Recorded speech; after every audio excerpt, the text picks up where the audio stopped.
Welcome to Menace, a turn-based tactical RPG from the developers of Battle Brothers.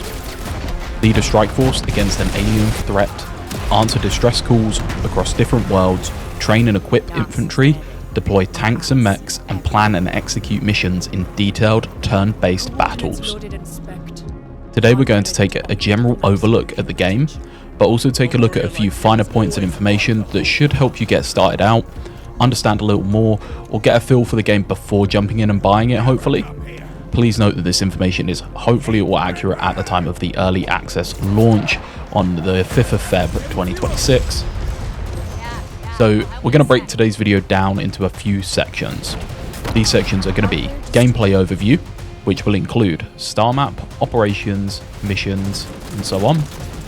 Characters, where we'll talk about squad leads and pilots and their perks and stuff. And finally, equipment. So the weapons, the armor, the vehicles, the accessories. Rip it apart. So let's get started with the gameplay overview.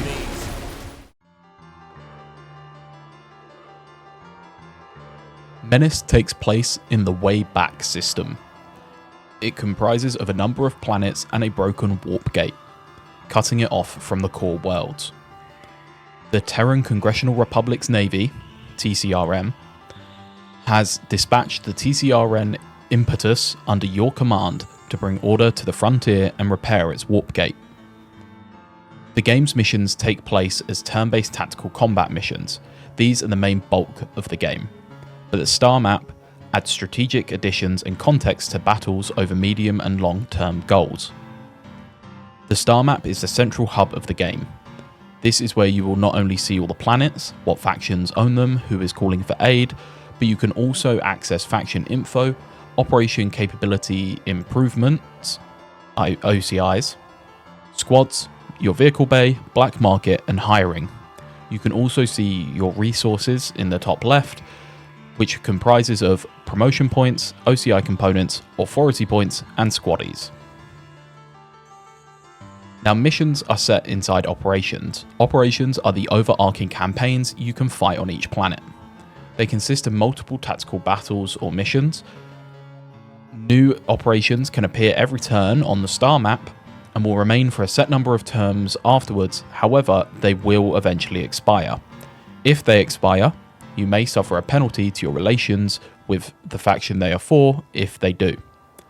But you have to note, you might not be able to take every mission, so you will have to determine which ones are the most important for you and your objectives going ahead.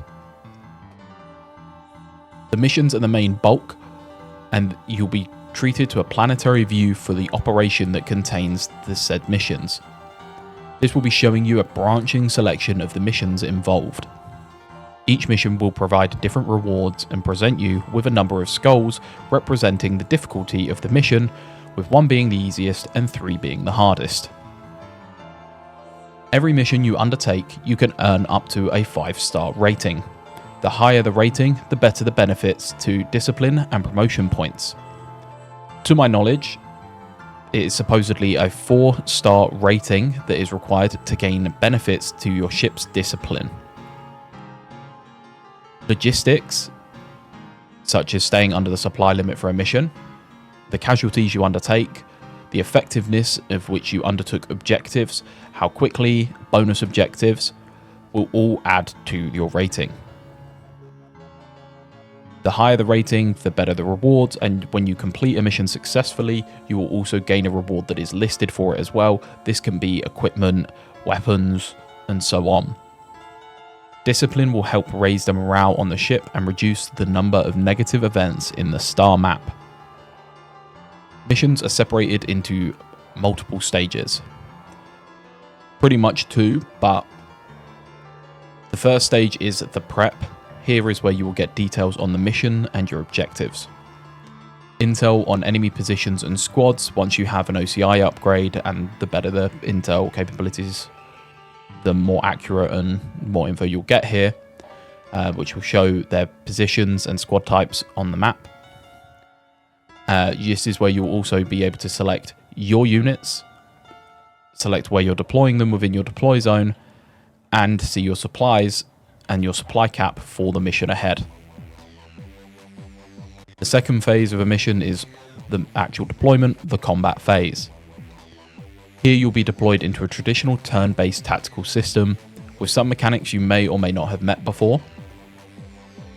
Missions are comprised of rounds, and each round, every unit gets a turn. There is no initiative or speed system, so you can make your units have their turns taken in whatever order you would like. Enemy squads and civilian squads will take their turns in amongst your squad's turns. Once all units have had a turn during a round, the round will then end and the next round will begin.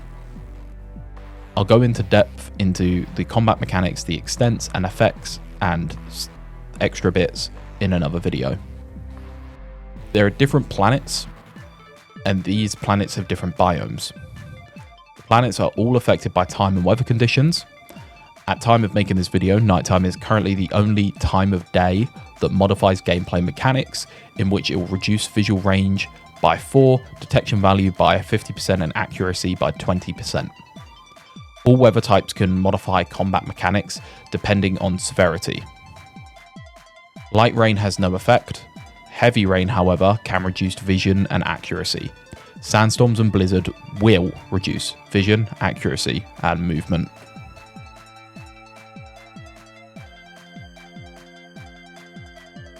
Characters in this instance refers to your squad leaders and pilots. Squad leaders lead infantry and pilots will command vehicles in battles. Squad leaders are accompanied by grunts, also known as squaddies, the same as the currency or resource.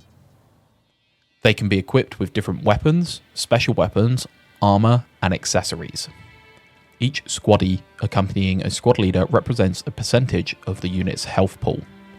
When a squaddie dies, it reduces the health pool by their percentage. It weakens the morale and it reduces the attacks per turn. If a unit's HP is reduced to 0 and all squaddies have been eliminated, the squad lead will be incapacitated or bleeding out and will require stabilizing by another infantry squad. Vehicle units cannot stabilize. If successfully stabilized, the squad leader can't be used for the rest of this battle, but they will not die. Pilots also have equipment which is slightly different from infantry. These are the vehicles itself that they will be piloting, heavy weapon slots, light weapon slots, and accessory slots. When the vehicle they command has suffered critical damage and been destroyed, they will be incapacitated and require rescuing. Both squad leaders and pilots have a unique perk, and they have a perk tree. Perks can be unlocked through promotions using promotion points earned from battles. Squad leaders and pilots both have a list of stats visible below their image. These stats are as follows: action points, also known as agility; accuracy, also known as weapon skill; discipline, also known as valor; damage reduction, known as toughness; hit point per element, also known as vitality; crit hit chance, also known as precision; defense, also known as positioning; armor value, detection, concealment, and view range. These stats I've just listed off are generally better the higher the value. The following stats are slightly different, but also play a part. They will also have a promotion tax, a supply cost, and a growth potential.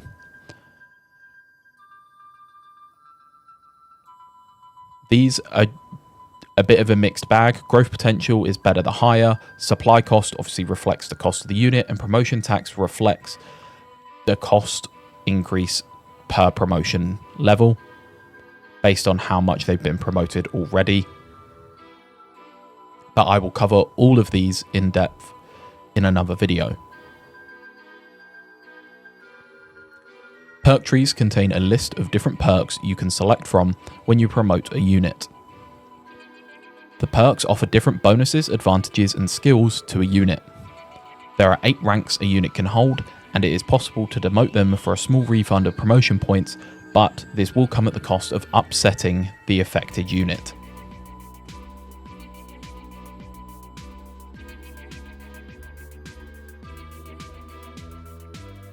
Equipment here refers to the slots used by squad leaders and pilots, but in this instance here, I'm also going to briefly mention the TCRN Impetus's Operational Capacity Improvements, or OCIs.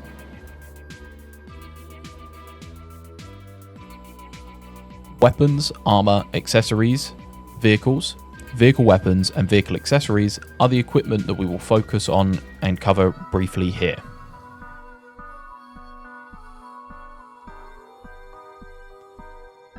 Weapons on infantry cover two slots. These are infantry weapons and infantry special weapons.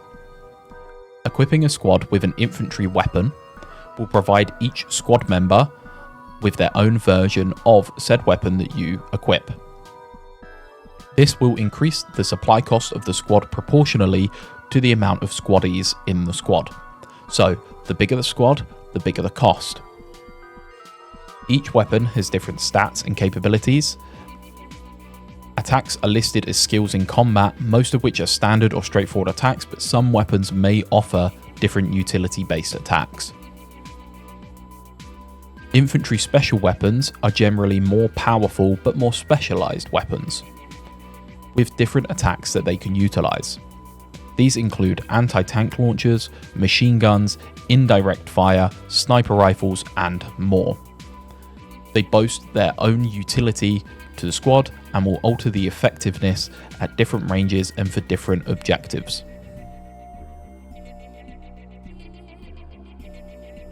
Now, infantry have an armor slot. The armor slot here is about as clear as it sounds. Infantry can be equipped with different armor sets. These will boast different stats for armor, durability, concealment, vision, and additional accessory slots, as well as any extra abilities or negative impacts that the armor may bring with it.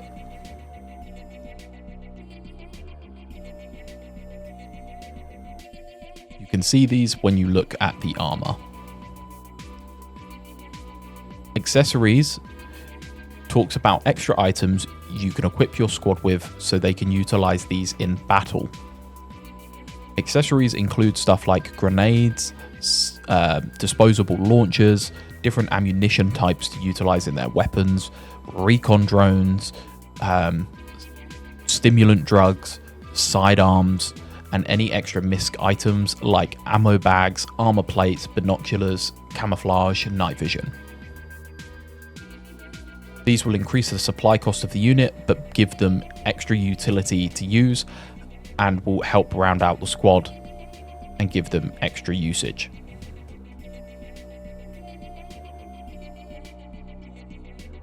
Now let's go on to pilots. Pilots have a vehicle slot. Vehicles are required for pilots to be added to battle. Vehicles include troop carriers, ATVs, heavy tanks, and mech walkers. Each boasts their own playstyle, advantages, and utility, as well as different stats. These usually outperform light infantry weapons at the trade-off to limited ammo, supply cost, and so on. The weapons are split into three categories within these. These are light anti-personnel weapons, medium weapons, which tend to be all-rounders, and heavy weapons. Each vehicle will have different slot types available to determine what weapons can be mounted. These reflect the weapon type, either being light, medium, or heavy. A vehicle might have a single medium slot, so it can have a single medium weapon. It might have two medium slots, therefore it will have two medium weapons. Heavy weapons for vehicles include large weapons such as tank guns, howitzers, heavy machine guns. Medium slot weapons include laser weapons, rocket launchers, and autocannons. Light weapons can include MMGs, flamethrowers, and grenade launchers. Vehicle accessories work like infantry accessories, providing extra bonuses to the vehicle, extra utility, or buffs. These can include canister shots, different types of armor plating, camo nets. Finally, let's talk about the operational capacity improvements. The OCIs are improvements made to your main cruiser.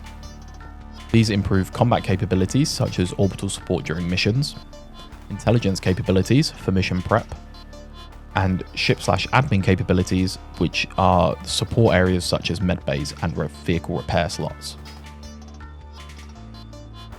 There are 10 slots split over 3 categories. These are electronics, which are your intel slots, armaments, which are your combat slots, and hull, which are your support slots. I will go into all of these again in another video, so we've got at least 3 more coming up that we will cover, as well as doing a campaign here on the channel. Hopefully this video has been helpful and has given you an insight into some of the detail within this game. Hopefully you all enjoyed this and it has been useful to you. If it has, drop that like, subscribe, share it with whoever you think it might be useful for. Thank you all so much. Please do check out some other videos if you haven't already, and if you have, awesome. I really appreciate that. Thank you so much. I will see you very soon again here in the Wayback System, and potentially some other places depending on what other videos you might stop into, or come and check us out over on stream, where we'll be doing a separate campaign for stream as well as playing other stuff. So yeah, thank you all so much, and I will see you in the next one.